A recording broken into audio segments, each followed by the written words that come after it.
Corona पर मन की बात करने के लिए हमारे साथ इस वक्त मौजूद हैं कौटिल्य एकेडमी के मैनेजिंग डायरेक्टर श्रीधांत जोशी जी, जो कि इंदौर से इस वक्त हमारे साथ ऑनलाइन जुड़ रहे हैं। इसके पहले कि श्रीधांत जोशी सर के पास मैं पहुंचूं, बता दूं कि घर पर श्रीधांत जी जो है व्यायाम कर रहे हैं, योग कर रहे हैं, घर में रहकर तमाम वो एक्टिविटीज कर रहे हैं और अपनी टीम के मेंबर्स का ख्याल भी रख रहे हैं। किसी भी चीज़ की ज़रूरत होती है तो तत्काल वो सामान या फिर वो हेल्प मुहैया करा देते हैं। इसके साथ ही वो सामाजिक जिम्मेदारियां भी निभा रहे हैं।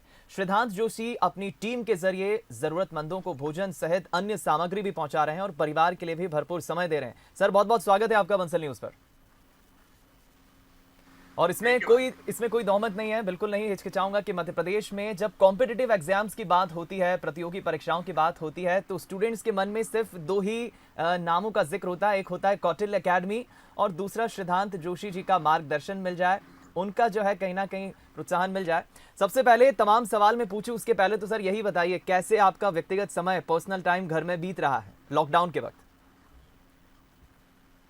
देखो, निश्चित रूप से एक कठिन समय है, चुनौती का समय है, लेकिन दूसरा पहलू इसका ये है कि ऐसा समय जो जनरली हम सोचते हैं कि कभी शायद फ्री समय मिल पाए तो हम क्या करें, ऐसा फ्री टाइम दोबारा मिलेगा मुझे नहीं लगता है, समय चांस। अच्छा, ईश्वर से कामना भी है कि दोबारा ऐसा फ्री टाइम ना मिले, लेकिन हाँ, जो पॉजिटिविटी है उसको बनाए रखना जरूरी है। तो जो भी समय आपके पास है उसको पॉजिटिव में यूज करें, क्योंकि कठिन समय के बाद ही अच्छा समय भी आना है।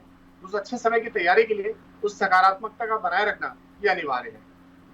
मैं ये भी जानना चाहूंगा सर कि अब चूंकि कौटिल्य एकेडमी एक बड़ा नाम है मध्य प्रदेश में कॉम्पिटिटिव एग्जाम्स की, हम जब बात करें तमाम हजारों स्टूडेंट्स भी कहीं ना कहीं इस वक्त चिंतित होंगे, तो मुझे आप ये बताइए किस तरह से ऑनलाइन पैटर्न के तहत क्लासेस कंडक्ट हो रही है और कैसे वर्क फ्रॉम होम संभव हो पा रहा है? हालांकि ये फिर नया एक्सपीरियंस है डेफिनेटली, लेकिन ऑनलाइन क्लास के माध्यम से हम प्रयास कर रहे हैं कि स्टूडेंट से जुड़े। इस ऑनलाइन सिस्टम के लिए हम दोनों चीजें यूज कर रहे हैं, जो हमारा अपना एप्लीकेशन है उसके थ्रू भी, और दूसरी ओर जो सोशल मीडिया के प्लेटफॉर्म्स हैं जिसमें व्हाट्सएप ग्रुप्स हैं, फेसबुक लाइव है या यूट्यूब चैनल है, इनके माध्यम से भी स्टूडेंट्स तक जो स्टडी मटेरियल है, नोट्स हैं, इनको भी पहुंचाने का प्रयास करें ताकि पीडीएफ फॉर्मेट में बच्चों तक पहुंचे। कारण ये कि ये जो टाइम है डेफिनेटली चिंता के साथ साथ चिंतन का भी समय है।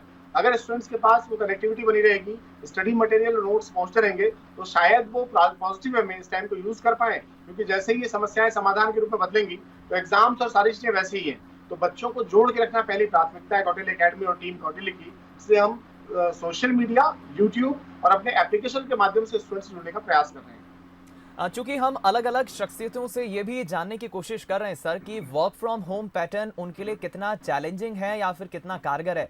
आपका अपना एक्सपीरियंस कैसा रहा? ये कितना कारगर आप देखते हैं, कितना साधारण है, कितना कारगर है और कितनी चैलेंजेस आप इसमें देखते हैं? देखो, अभी 2-3 दिन पहले मैं फ्रांस के जो राष्ट्रपति, उनका भी एक इंटरव्यू देख रहा था। उसमें उनकी एक चिंता थी, जिसको सुनने के बाद मेरा टेंशन दूर हो गया, सही बताऊं मैं। उनकी चिंता की बात ये थी कि फ्रांस के लगभग 30% गाँव में आज भी इंटरनेट कनेक्टिविटी नहीं है, जिससे वहाँ ऑनलाइन क्लास नहीं हो सकता।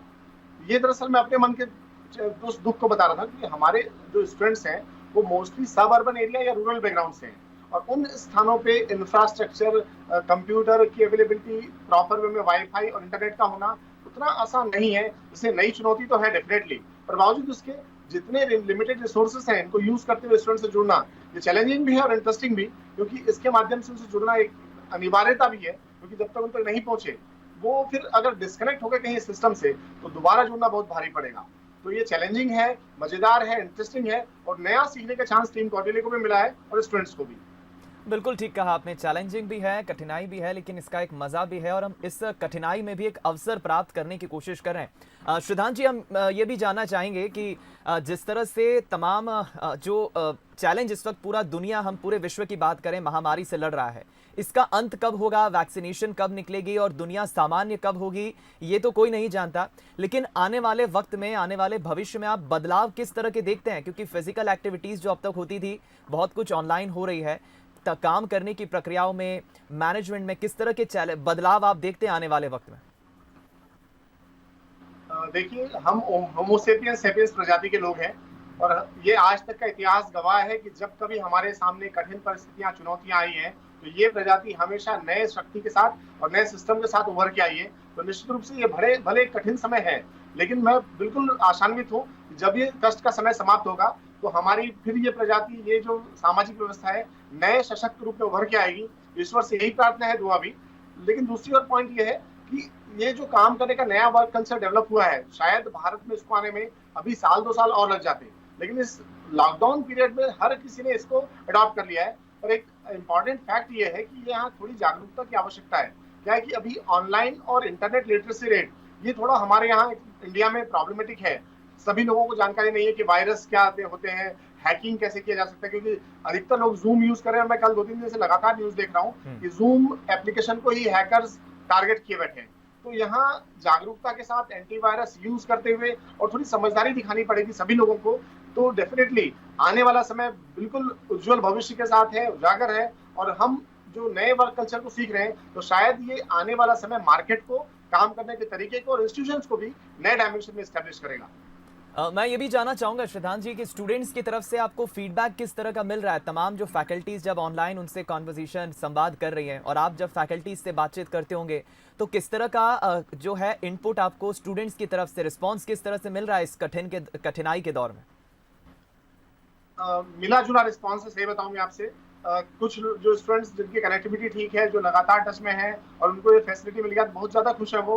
उनको लग रहा है कि चलो घर में बैठे बैठे स्टडीज कंटिन्यू हो पाएंगे। लेकिन वो बच्चे जिन तक ये बात सही तरीके से नहीं पहुंच पा रही है, वो कनेक्ट हुए थे और फिर डिस्कनेक्ट हो गए, उनके क्लास छूट गए, तो उनकी चिंता भी, सर अगर मान लो लॉकडाउन समाप्त हो गया तो फिर हमको ये वापस रिवाइज रूप में मिल पाएगा या नहीं, हम क्लास आगे कैसे कंटिन्यू करेंगे। तो दोनों प्रकार के मिक्स हैं। कुछ लोग खुश हैं बहुत ज्यादा, चलो मिल गया, लेकिन जिनके पास फैसिलिटी नहीं है, कुछ परेशान भी है, तो उन लोगों को स्पेशल ध्यान रख रहे हैं हम। क्योंकि व्हाट्सएप एक ऐसा सोशल मीडिया का प्लेटफॉर्म है जहां वो जब भी रेंज में आए उसको डाउनलोड कर सकते हैं। तो हमने इससे कुछ चीजों के लिए व्हाट्सएप ग्रुप को भी यूज किया है कि स्टूडेंट को अगर कम समय में इंटरनेट अवेलेबल हो तो study material at least PDF format में उन तक पहुंचाए और अपनी कंटिन्यूटी बना के रखें। चलिए, जाते जाते मेरा एक आखिरी सवाल रहेगा, उसके बाद मैं कंक्लूड करूंगा हमारी इस बातचीत को। तमाम कौटिल्य एकेडमी के उन स्टूडेंट्स को और प्रदेशवासियों को, देशवासियों को, जो दर्शक इस वक्त आपको देख रहे हैं, क्या मैसेज आप उन्हें देंगे? किस तरह के धैर्य की जरूरत है, किस तरह के एहतियात की जरूरत है, क्या मैसेज देंगे आप? देखिए, आप भी इतिहास जब कभी देखते हैं तो हमेशा हम कुछ लोगों को याद करके खुश होते हैं कि वो स्वतंत्रता सेनानी कैसे रहे होंगे जिन्होंने भारत की आजादी के लिए अपना योगदान दिया। वैसा ही कुछ एक परीक्षा की घड़ी इस समय भी हमारे पास, हमारे समाज के सामने है। इस समय भी हम जो बिहेव करेंगे उसी के आधार पे आज का इतिहास लिखा जाना है। तो कोशिश करें, मेरा सबसे रिक्वेस्ट ये है कि जो गवर्नमेंट के रूल्स रेगुलेशंस हैं उनको फॉलो करें। लॉकडाउन है तो घर में रहें, घर में पॉजिटिव में अपने टाइम को यूज करें और कोशिश करें कि जो सोशल डिस्टेंसिंग है उसको मेंटेन रखें। क्योंकि अगर आज हमने सही तरीके से इस लड़ाई को जीत लिया तो डेफिनेटली ये सिर्फ देश के लिए नहीं बल्कि मानवता के भी हित में होगा। तो प्रयास करें कि शासन प्रशासन के नियमों का पूर्ण पालन करें और अपने समाज और देश सभी के नाम को रोशन करने का प्रयास जारी रहे। चलिए, बहुत बहुत शुक्रिया सर, हमें अपना समय देने के लिए और हमसे बातचीत करने के लिए।